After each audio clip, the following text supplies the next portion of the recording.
Hello everyone, welcome to my YouTube channel VKMGS centre. हमारे YouTube channel में आप सबका बहुत बहुत स्वागत है। कैसे हैं आप सब? उम्मीद है आप सब बहुत अच्छे होंगे। और इस सीरीज में आज की इस वीडियो में हम लोग विश्व के इतिहास के बारे में जानेंगे। विश्व इतिहास में पुनर्जागरण से संबंधित टॉपिक पे हम लोग बात करेंगे आज। तो विश्व के सभी देशों में पुनर्जागरण का जो समय था, वह उस समय कौन कौन लोग पुनर्जागरण में शामिल थे और उन लोगों ने ऐसा कौन सा काम किया जिसके लिए उन लोगों को याद किया जाता है। तो जैसे भारत में पुनर्जागरण हुआ था, उसी तरह से विश्व के प्रत्येक भाग में प्रत्येक देश में पुनर्जागरण हुआ। तो आइए हम लोग देखते हैं पुनर्जागरण का जो प्रारंभ हुआ वह कहाँ से हुआ था। तो यह जो पुनर्जागरण है, इसका प्रारंभ इटली के फ्लोरेंस नामक नगर से हुआ था।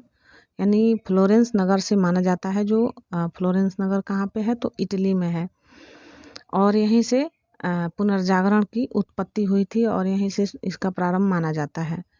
इटली के महान कवि जो थे दांते, 1260 से लेकर 1321 के बीच में इनको पुनर्जागरण का अग्रदूत माना जाता है। जो दांते हैं, ये पुनर्जागरण के अग्रदूत माने जाते हैं। इनका जन्म फ्लोरेंस नामक नगर में हुआ था। और ये फ्लोरेंस कहाँ है? तो यह इटली में है।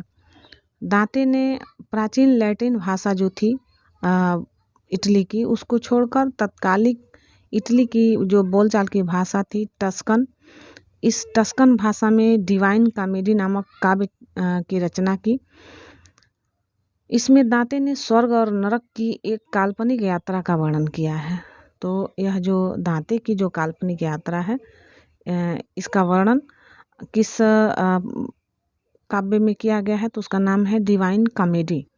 और यह किस भाषा में है? तो टस्कन नामक भाषा है, जो इटली की बोलचाल की भाषा थी टस्कन। इसमें डिवाइन कॉमेडी नामक काव्य का रचना हुआ है।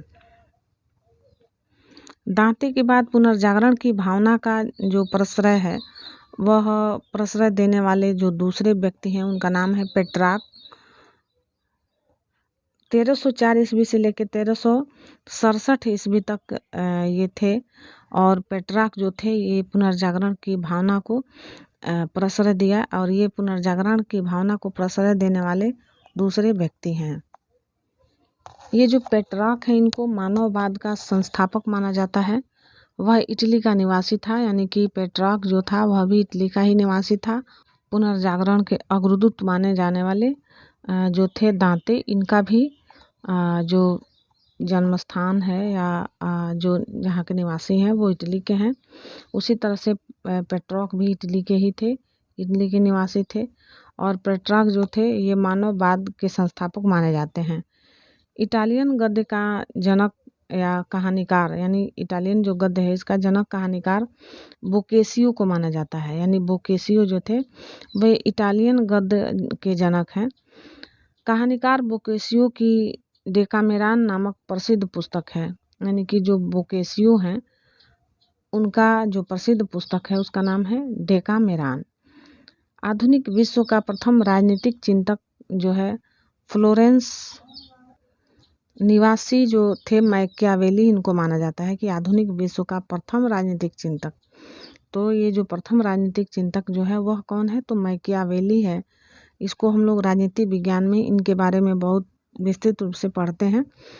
तो ये जो मैकियावेली हैं, ये विश्व के प्रथम राजनीतिक चिंतक है। और ये कहाँ के निवासी हैं? तो फ्लोरेंस नगर है।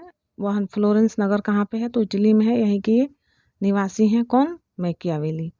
मैकियावेली की जो प्रसिद्ध पुस्तक है, उसका नाम है द प्रिंस। इस पुस्तक में यह राज्य का एक नवीन चित्र जो प्रस्तुत करता है। द प्रिंस नामक पुस्तक, यह पुस्तक किसकी रचना है? तो मैकियावेली की है। आधुनिक राजनीतिक दर्शन का जनक मैकियावेली को माना जाता है। यानी कि आधुनिक राजनीतिक दर्शन का जनक भी मैकियावेली को ही माना जाता है। पुनर्जागरण की भावना को पूर्ण अभिव्यक्ति इटली के 3 कलाकारों की कृतियों में मिलती है। ये कलाकार कौन कौन से हैं? तो ये कलाकार हैं Leonardo da Vinci, Michael Angelo और राफेल, ये 3 जो महान कलाकार हैं। और ये कौन से कलाकार हैं, किस चीज़ के, तो ये पुनर्जागरण की भावना की अभिव्यक्ति के लिए ये इटली में प्रसिद्ध थे। इनका नाम क्या था, ये उनका नाम था Leonardo da Vinci, Michael Angelo और राफेल।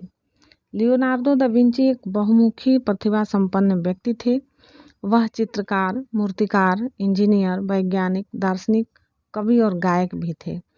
लियोनार्दो दा विंची जो थे, इन्होंने द लास्ट सफ़र और मोनालिसा नामक अमर चित्रों के रचयिता होने का श्रेय इनको है। यानी इन्होंने द लास्ट सफ़र और मोनालिसा नामक अमर चित्र को इन्होंने रचा है या इसके लिए प्रसिद्ध हैं। माइकल एंजेलो भी एक अद्भुत मूर्तिकार और चित्रकार थे। तो ये माइकल एंजेलो जो हैं एक अद्भुत मूर्तिकार थे और चित्रकार थे। माइकल एंजेलो के द्वारा जो रचित कृति है उसका नाम है द लास्ट जजमेंट और द फॉल ऑफ मैन। ये कृतियाँ जो हैं, 2 कृतियाँ हैं, द लास्ट ऑफ जजमेंट और द फॉल ऑफ मैन। यह माइकल एंजेलो के द्वारा रचित कृतियाँ हैं।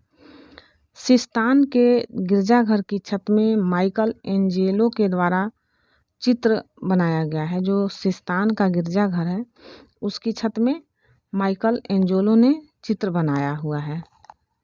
राफेल जो था यह भी इटली का था और यह भी एक चित्रकार था। उसकी जो सर्वश्रेष्ठ कृति है उसका नाम है जीसस क्राइस्ट की माता जो थी मेडोना, उनका चित्र उसने बनाया था। तो यह चित्र किसने बनाया था, राफेल ने बनाया था।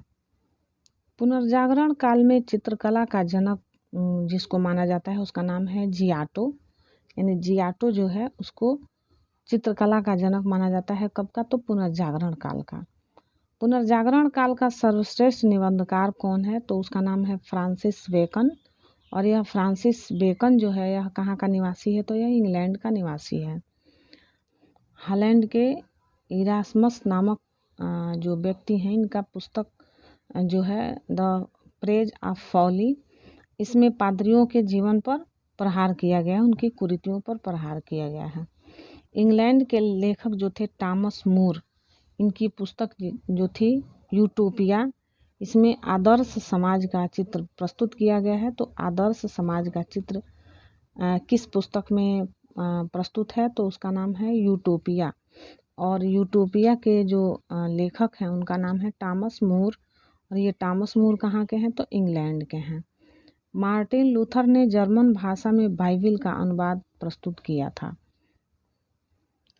रोमियो एंड जूलियट, यह प्रसिद्ध ये स्टोरी है रोमियो एंड जूलियट, जिसको शेक्सपियर के द्वारा लिखा गया है। और ये शेक्सपियर इंग्लैंड के निवासी थे। और ये शेक्सपियर जो थे, इनका जो रोमियो एंड जूलियट नामक स्टोरी है, इसको ये इनकी अमर कृति माना जाता है। इंग्लैंड के रोजर बेकन को आधुनिक प्रयोगात्मक विज्ञान का जन्मदाता माना जाता है। जो आधुनिक प्रयोगात्मक विज्ञान है इसके जन्मदाता कौन है, तो रोजर बेकन है। और ये कहाँ के थे, तो इंग्लैंड के थे। सौर मंडल जो है इसका केंद्र जो है पृथ्वी है। इसका खंडन सर्वप्रथम पोलैंड निवासी कोपरनिकस ने किया था। यानी पृथ्वी सौर मंडल का केंद्र है। इस कथन का खंडन किसने किया था, तो पोलैंड निवासी कोपरनिकस ने किया था। गैलीलियो जो है उन्होंने कोपरनिकस के सिद्धांत का समर्थन किया था। जर्मन के प्रसिद्ध वैज्ञानिक केपलर, उनका दूसरा नाम केपला भी था, इन्होंने गणित की सहायता से यह बतलाया कि जो ग्रह है यह सूर्य के चारों ओर किस प्रकार घूमते हैं। तो केपलर ने सूर्य के चारों तरफ घूमने की जो कार्य करते हैं उनको ग्रह माना। ये ग्रह जो है वो सूर्य के चारों तरफ घूमते हैं। और कैसे घूमते हैं इस बात को किसने बताया, तो केपलर ने बताया। यह कहाँ के निवासी थे, तो जर्मनी के निवासी थे। और ये एक प्रसिद्ध वैज्ञानिक भी थे। और ये 1571 से लेकर 1630 ईस्वी तक रहे। न्यूटन जो थे ये 1642 से लेकर 1726 ईस्वी तक रहे। इन्होंने गुरुत्वाकर्षण के नियम का पता लगाया था। धर्म सुधार आंदोलन की शुरुआत 16वीं सदी में हुई थी। धर्म सुधार आंदोलन का प्रवर्तक माना जाता है, उसे मार्टिन लूथर को माना जाता है, जो जर्मनी का रहने वाला था। इसने बाइबिल का अनुवाद जर्मन भाषा में किया था। धर्म सुधार आंदोलन की शुरुआत इंग्लैंड में हुई। जॉन विक्लिफ को धर्म सुधार आंदोलन का प्रातःकालीन तारा कहा जाता है। इसके अनुयायी जो थे उसको लोलार्ड्स कहलाते थे, यानी जॉन विक्लिफ जो थे इनको धर्म सुधार आंदोलन का प्रातःकालीन तारा, यानी ये उपनाम उनको दिया गया है, प्रातःकालीन तारा। जॉन विक्लिफ का ये नाम है। अमेरिका की खोज किसने की थी? तो उसका नाम था क्रिस्टोफर कोलंबस। यानी कि यह बहुत ही महत्वपूर्ण टॉपिक हम लोग देख रहे हैं इस समय। अमेरिका की खोज करने वाले को क्या नाम था? तो कोलंबस नाम था। अमेरिगो वेस्पूसी यह इटली में है। इसके नाम पर अमेरिका का नाम अमेरिका पड़ा था। प्रशांत महासागर का नामकरण स्पेन निवासी मैगलन ने किया था। समुद्री मार्ग से संपूर्ण विश्व का चक्कर लगाने वाला प्रथम व्यक्ति जो था वह कौन था? तो उसका नाम मैगलन था। तो आज हम लोगों ने विश्व के पुनर्जागरण का पहला सेशन हम लोगों ने समाप्त किया। इसमें हम लोगों ने आज कुछ मेन बिंदुओं को जाना। अगले वीडियो में हम लोग अमेरिका का स्वतंत्रता संग्राम एवं फ्रांस की राज्य क्रांति और इटली का एकीकरण, इससे संबंधित यानी विश्व के इतिहास को हम लोग जानेंगे। मेन इसके टॉपिक को देखेंगे। उम्मीद है आप लोगों को वीडियो अच्छा लगा होगा। वीडियो अच्छा लगा हो तो हमारे चैनल को सब्सक्राइब करिए, वीडियो को लाइक शेयर करिए, कमेंट करिए। मिलते हैं अगली वीडियो में। Thanks for watching this video. जय हिंद, वंदे मातरम।